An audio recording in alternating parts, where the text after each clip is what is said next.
But Punita Kumar Sinha as well joins in on the show right now. Punita, hi, good morning. Good to be speaking with you as always. Where are you joining us from? Is it the US, India? India. Okay. So closer home, and I know it's been a long night for all of us. We were all hooked on to the developments that were happening. But Punita, what is it really going to spell for equity markets? Not just in the near term. I know today you're seeing a more sedate kind of response, a very matured reaction. But what would it mean for the FIIs, which have just about made a comeback in the past 1 month? Well, first of all, right now, of course, we are in an uncertain territory because, as you yourself are saying, war on terror. So we don't know how short-lived or long-lived this war is going to be. So barring that, I think if you look historically, during war and post-war, the markets have typically done quite well. So if there is a correction now, which there might well be depending on the intensity of the war. Historical analysis shows that markets actually recover quite well in the medium to long term. So I think that's the positive side. Of course, shorter term, immediately, it all depends on how the war situation evolves. But I would say that if if the stock markets correct meaningfully from here, then I think investors should buy, and that would mean FIIs or domestic both would probably use this dip or correction to buy for the long term.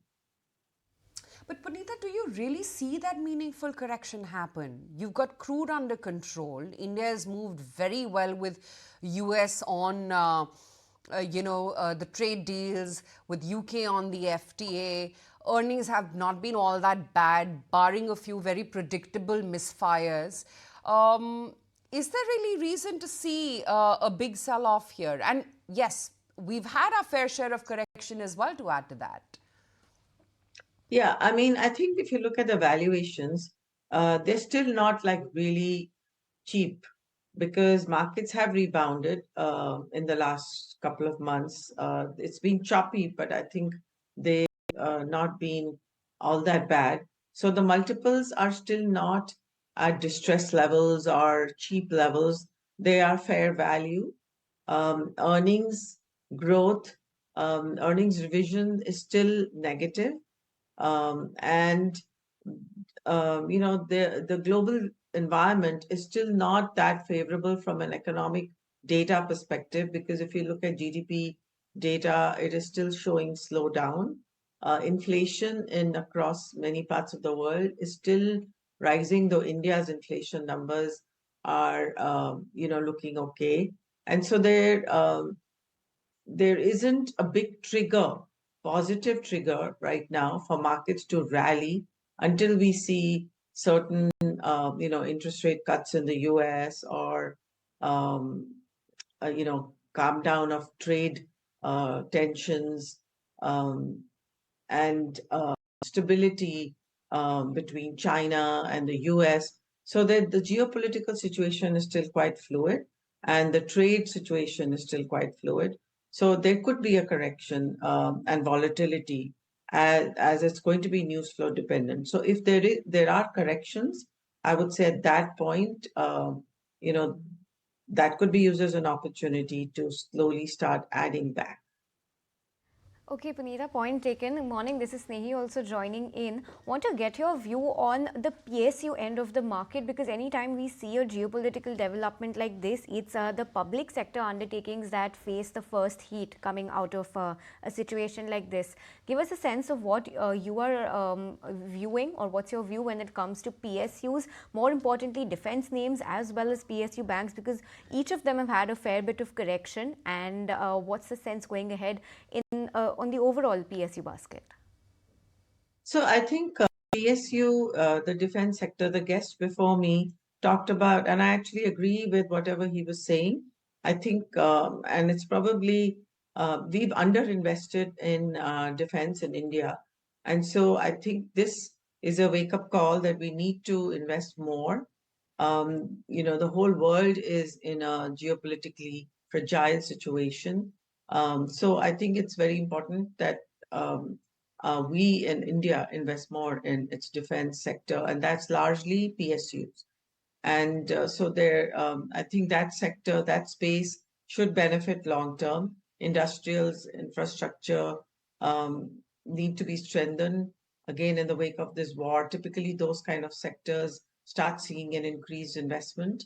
So I think, as your previous guest was saying, likes of infra names like L&T, others might benefit from this investment as well. So I think while large part of defense is always government dominated and is government capex, and that's where the PSU sector benefits. And when one segment of the PSU sector gets a lot of investment, the other PSU companies typically also tend to get orders. And so that entire PSU basket might in fact benefit from increased government spend. Punita, you think this is a time when, as investors, it's a rude reminder, don't put all your eggs in one basket. And I think the importance and significance, especially in a time like this, when there is so much turmoil, to have multi-asset exposure, if not multi-country, that you can do sitting here in India. No, absolutely. I think you have to be multi-asset because this is a volatile year. It's a choppy year. It's been a difficult year and will probably remain difficult until maybe later in the year, by which time I hope the trade tensions settle down and the India-Pakistan situation settles down. There's so many pockets of war everywhere around the world, and there is also concern about what happens with China, Taiwan. So there are these pockets of volatility that can be created due to all of these different stresses that we are seeing in the global world order. So in that situation, typically a multi-asset fund, multi-asset diversification is good because our asset classes are not all fully correlated. So you yourself have seen metals, particularly gold, is doing much better when equity markets have been hurt this year, and as the global situation has been more uncertain. Similarly, we might see other commodities like energy, oil, etc., which are oil prices have been quite low. We might see a spike in them if there's any more further geopolitical tensions in some other parts of the world. So I think there will be supply chain disruptions, and all of that could lead to global bond yields also perhaps coming down at some point. So it's good to be diversified across different assets and take a conservative approach. So, Punita, if you had to, if the markets were to dip and, I hope not, but if things were to escalate or at least be long drawn till an official ceasefire is called, if you had to build a fresh portfolio, and I'm only going to talk about equities here, what would the conversation look like? Well, I mean, I think you have to have a defensive portfolio at the moment with some cash left to buy into higher beta, mid and small cap names down the road.